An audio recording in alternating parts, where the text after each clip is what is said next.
Hi student, हम लोग 1.5 exercise जो थी वो कर रहे थे। मेनली मैंने जो रेशनलाइजेशन के क्वेश्चन आपको करा दिया, ये भी करा दिया। 2 क्वेश्चन रहे हैं। जैसे शायद आई थिंक कोई 5 और 6 डेज़ के बाद जैसे ही आपके स्कूल खुलेंगे फिर हम इस पार्ट को कर लेंगे, ठीक है। नेक्स्ट जो है उसको बढ़ते हम लोग। जो 1.6 एक्सरसाइज है, बेसिकली इसमें 2 चीज़ों का इस्तेमाल होता है, ठीक है। पहला क्या है? पहला है हमारे पास प्राइम फैक्टर्स, ठीक है। First is prime factors. तो सबसे पहले हम लोग जो प्राइम फैक्टर्स होते हैं उनको समझने की कोशिश करेंगे कि जो प्राइम नंबर्स हैं, प्राइम फैक्टर्स, हिंदी में अभाज्य गुणनखंड है, अभाज्य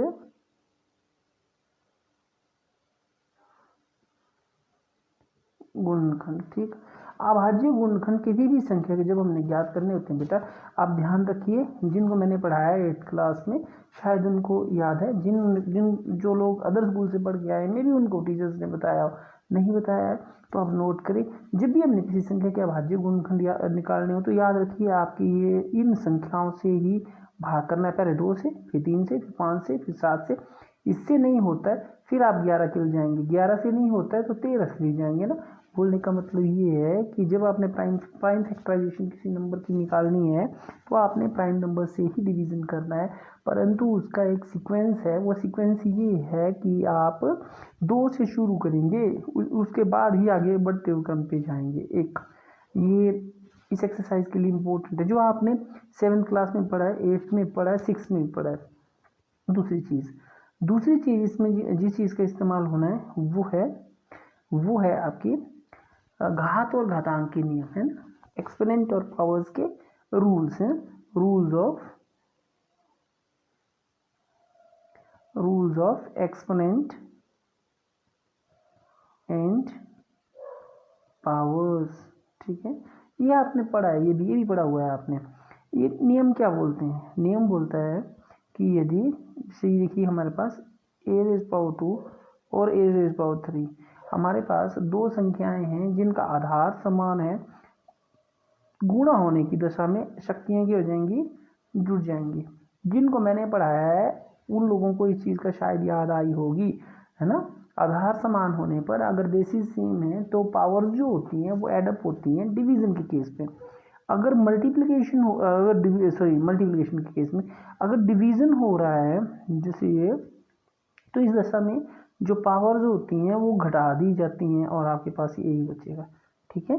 ए अगर किसी शक्ति को उसके ऊपर एक और शक्ति लगा दी गई है, if a raised to power m is raised to power n then it comes a raised to power mn, ठीक है। फॉर्मूले इसके नाम में लिखता हूँ, a raised to power m into a raised to power n is equal to a raised to power m plus n, ठीक।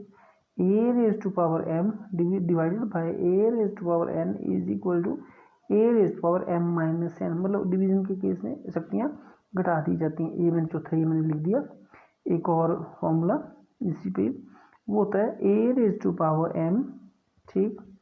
और एक और कोई संख्या हमारे पास मान लेते हैं b raised to power m, तो इसको लिख देते हैं हम लोग a/b raised to power m, है ना, एक ये, ठीक है।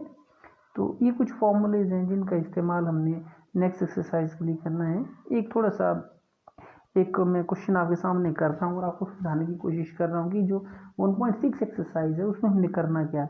सपोज मेरे पास 16 के मैंने प्राइम फैक्टराइजेशन करनी है, 16 के मैंने अभाज्य गुणनखंड निकालने हैं, तो 2 8 जा 16, 2 4 जा 8, 2 2 जा 4, 2 1 जा 2, ठीक है। तो 16 किसके बराबर आ गया? 2 गुणा 2 गुणा 2 गुणा 2। आप देखेंगे सबका आधार समान है, शक्तियां जुड़ जाएंगी, कितने बराबर आ गया, ठीक। तो इस तरह से हम लोग जो है वो बेसिकली इन क्वेश्चन को करते हैं। ये आपने सीखा भी है लोअर क्लासेस में, ठीक है। अब आते हैं हम लोग 1.6 एक्सरसाइज की ओर। ये फॉर्मूले जो मैंने लिखाए दिए अभी, ठीक है। ये डॉट का मतलब यहाँ जो पहला डॉट लिखा है इसका मतलब मल्टीप्लिकेशन है। ज्ञात कीजिए, पहला क्वेश्चन ज्ञात कीजिए। ठीक, कोई भी एक क्वेश्चन मैं कर देता हूँ, जैसे ये है question 125 raise to power 125 raise to power 1/3। तो 125 रेज टू पावर 1/3, मैं सबसे पहले 125 के क्या करूँगा, फैक्टर्स निकालूंगा। ठीक है, तो 125 के फैक्टर्स क्या है, 5 इंटू 5 इंटू 5। तो 125 raise to power 1/3 is equal to 5 into 5 into 5 raise to power 1/3। ये आ जाएगा 1/3 है ना, ये आ जाएगा। देखो 3 5 है ना, आधार समान शक्तियाँ जुड़ जाएंगी, तो 5 की शक्ति 3 गुणा 1/3, ये कट गया और उत्तर कितना आया, 5। ठीक है, तो इस तरीके से आपने ये जो पहला वाला क्वेश्चन है इसको करना है, इसको भी करना है और इसको भी करने का प्रयास करना है। देखते हैं किससे होता है ना बिना एमबीडी के। अगर कोई प्रॉब्लम आए बेटा, डोंट वरी, नेक्स्ट वीडियो पे हम फिर से देखेंगे ना। तो जो सरकार के निर्देशानुसार है उसको भी ध्यान रखना है। शनिवार को आपका जो है वो टेस्ट बताया हुआ है ना। तो ओके, बाय।